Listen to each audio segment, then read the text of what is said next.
Anong silbi ng pag-graft kung same fruit lang din ilalagay mo?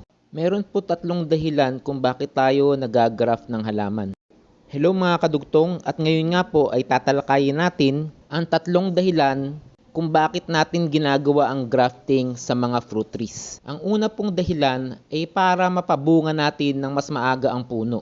Ang puno po na itinanim sa pamamagitan ng buto ay pangkaraniwan na mamumunga after 7 years hanggang 10 years. Unlike po kapag grafted ang fruit tree, mapapabunga po natin ito sa loob lamang ng 2 taon. Ang pangalawa pong dahilan ay para ma-retain natin yung variety. Pag po tayo ay kumuha ng sanga sa mother plant at idinugtong natin sa rootstock, nakakagawa po tayo ng clone ng mother plant. Makukuha po natin ang 100% na katangian ng mother plant na pinanggalingan nito. Ang pangatlong dahilan po ay